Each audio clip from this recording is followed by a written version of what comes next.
Modul 5, sintesis tawas dari limbah kaleng bekas. Adapun tujuan praktikum ini, yang pertama, agar mahasiswa atau praktikan dapat mensintesis tawas dari limbah kaleng bekas. Yang kedua, agar praktikan dapat mengetahui cara melakukan uji kualitatif terhadap tawas yang sudah disintesis.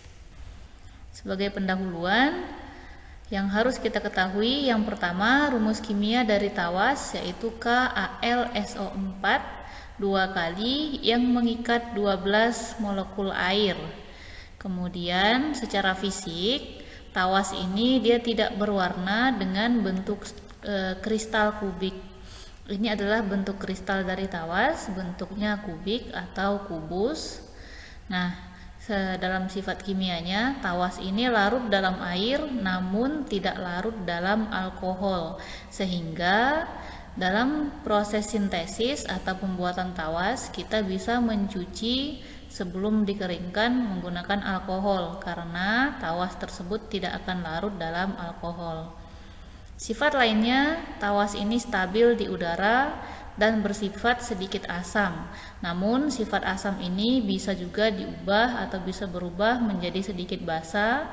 Hal ini dikarenakan Al dapat membentuk senyawa yang bersifat amfoter, artinya bisa bersifat sebagai asam ataupun bisa sebagai basa. Tawas biasanya dapat disintesis atau dibuat dari beberapa kaleng bekas. Nah, kaleng bekas seperti kaleng bekas minuman, makanan biasanya mengandung logam aluminium. Contohnya dalam kaleng minuman Pocari, kandungan Al-nya itu adalah 11,8%. Kemudian dalam larutan penyegar, kandungan Al-nya itu adalah 5,7%. Ini adalah hasil penelitian yang sudah dilakukan oleh beberapa orang dari Universitas Udayana pada tahun 2010. Al2O3 dalam sampel kaleng. Jadi dalam sampel kaleng bekas, aluminium itu terdapat sebagai Al2O3. Al2O3 ini kemudian dilarutkan ke dalam asam sulfat sebagai sumber sulfatnya. Jadi kaleng ini sebagai sumber Al-nya, asam sulfatnya ini sebagai sumber SO4-nya. Kemudian nanti akan kita tambahkan dengan basa kalium hidroksida sebagai sumber K, sebagai sumber kalium. Nah, ada beberapa faktor yang mempengaruhi pembentukan dari tawas. Yang pertama, konsentrasi KOH. Yang kedua, konsentrasi asam atau di sini kita menggunakan asam sulfat. Konsentrasi asam akan mempengaruhi jumlah dari Al yang terlarut. Kemudian proses pendinginan akan mempengaruhi pembentukan kristal alum atau kristal tawas. Lalu yang terakhir ada proses pengeringan. Proses pengeringan di sini akan mempengaruhi kadar air yang terdapat dalam tawas hasil sintesis. Lalu uji kualitatif terhadap tawas.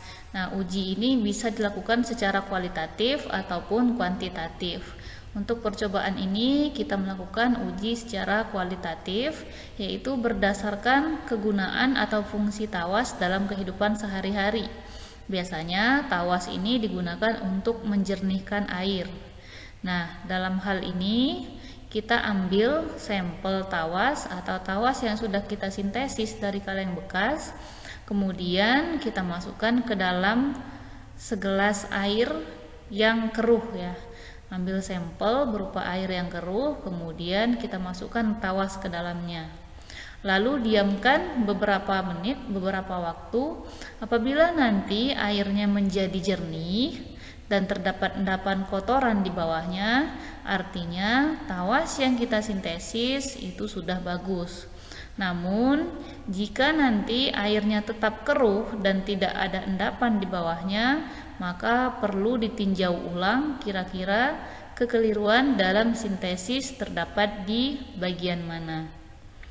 Nah, itu untuk modul 5. Adapun alat dan bahan yang kita gunakan dalam percobaan modul 5 ini adalah sebagai berikut.